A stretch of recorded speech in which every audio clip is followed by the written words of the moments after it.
জামাতে আমি তো এগুলি বলার কথা না। প্রথম কথাই বলছি। উনার সাথে এই বিষয় নিয়ে আমার অনেক আলোচনা হইছে। আমি সবটাই দেখি পজিটিভ।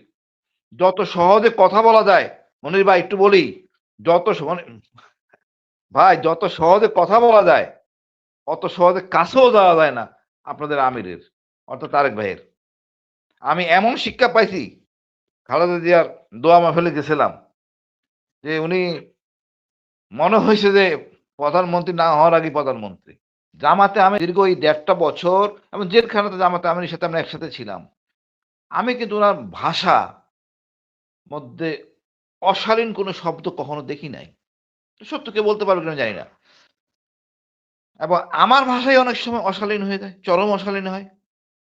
বাচ্চারা খেপে, এই ধরনের শব্দ বলবা না। শব্দ গুছাইও অনেক সময় বলতে পারি না।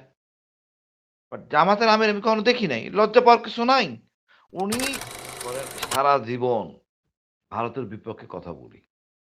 এখন যদি কেউ আমার মোবাইলটা নিয়া ভারতপ্রেমী একটা বাক্য বা কোন রকম স্ট্যাটাস দেয়, আর আমি যেটা প্রত্যাখ্যান করি, আমার তো মনে বিতর্ক থাকার কোনো অবকাশ নাই।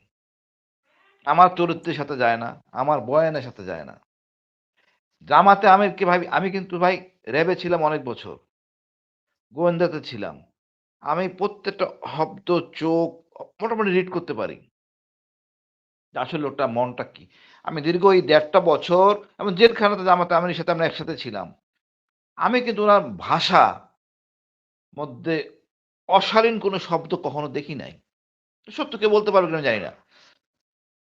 এবং আমার ভাষাই অনেক সময় অশালীন হয়ে যায়, চরম অশালীন হয়। বাচ্চারা খেপে, এই ধরনের শব্দ বলবা না। শব্দ গুছাইও অনেক সময় বলতে পারি না।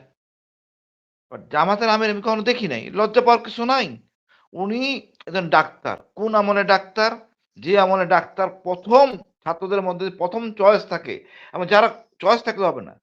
যারা খুব জ্ঞানী হয়, তারাই ডাক্তারি করতে পারে।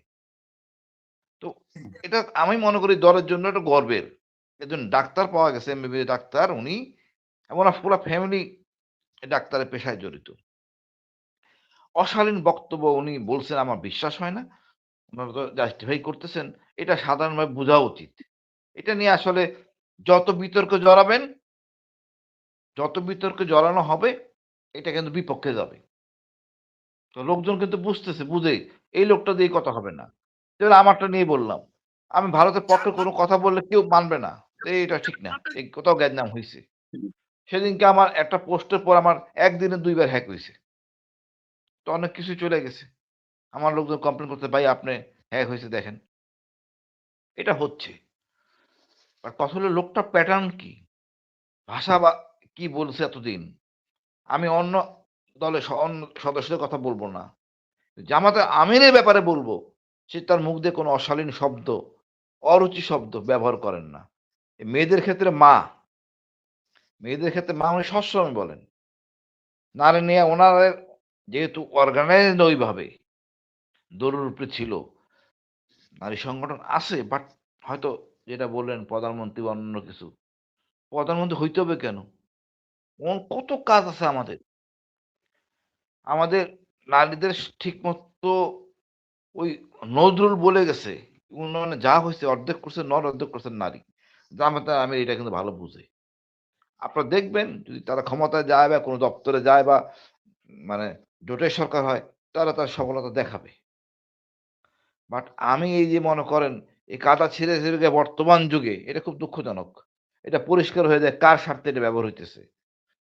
আমরা যাবো জনগণের কাছে, জনগণকে সন্তুষ্ট করব আমার সামর্থ্যের মধ্যে দিয়ে। তারপরে জনগণের আস্থা রাখবো। এখন কথা বলে অনেক কথাই আসবে। এই যে ১৫ টা বছর কষ্ট করলাম, কেন? কারণটা খুঁজেন। 111 কেন আসলো? কার দায়? এই 111 এর অযোগ্যত লোক মইনু আহমেদের সেনাপ্রধান বানাইছিল। কে বানাইছিল? বিএনপি। এই যে মানে একটা অথর্ব লোককে সেনাপ্রধান বানাইয়া আমাদের ৫৭ জন অফিসার মারা গেল। লাভ কার হইছে? লাভ ভারতের হইছে। সুতরাং দেশ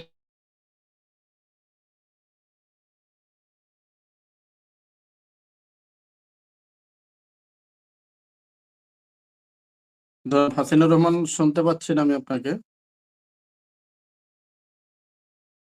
হাসান সাহেবকে আমি জি। এখন শুনতে পাচ্ছেন? হ্যাঁ, জি এখন শুনতে আমার পাচ্ছি, কথা শুনতে পাচ্ছি। ইন্টারনেটের সমস্যা ছিল ভাই। আমার কথা হলো ভাই, আমরা এসব মানে মানে এই সময়ে আইসা ডিজিটাল যুগে এই নোংরামি করলে ভুল হবে। প্রত্যেকটা লোক বুঝে তার কি করণীয়। এখন বুয়াকে বলতে হবে না কারে ভোট দিতে হবে। আপনারা অ্যাড্রেসটা ঠিক আমরা তো ২৫ জন অফিসার মিলিটারি অফিসার জয়েন করছিলাম বিডিআর মানে বিএনপিতে। বাট আচরণবিধি দেখেন, আমরা কেন সরে আসতেছি? কারণ ভারত থেকে সরে আসতে পারেন নাই। আমরা ব্যক্তি সরে আইছি। যেই কষ্ট ১৬ বছর করছি ভারতের জন্য করছি। আমি মনে করি ভাই যোগ্য লোককে যোগ্য জায়গায় রাখেন। এখানে সুপারিশের দেশ চালাবেন না। তাইলে আমরা বিপদে পড়ব। এক হাসিনা আইসা আমাদের কি শিখাইছে? জেনারেল আদি, জেনারেল শফিউদ্দিন মানে ২ টা জেনারেল মিসিং। সভ্য তো সেগুলো হয় না। সুতরাং আপনাদের ভুলের জন্য আজকে কষ্ট করছি আমরা। এটা অস্বীকার করতে পারবেন না। ১৬ টা বছর এই কষ্ট পেতে গেছে। বিএনপিও কষ্ট করছে, সবার দেশ কষ্ট করছে। এই হাসিনার জন্য। এক মইনুল আহমেদ সব ডুবাইছে। আর ওই পরিস্থিতির সৃষ্টি করছে কে? এই যে বিএনপি। কোন সন্দেহ নাই। এর বয়স বাড়ায় দিতে হবে বিচারপতি। কেন? জনগণের উপর আস্থা নাই আপনাদের?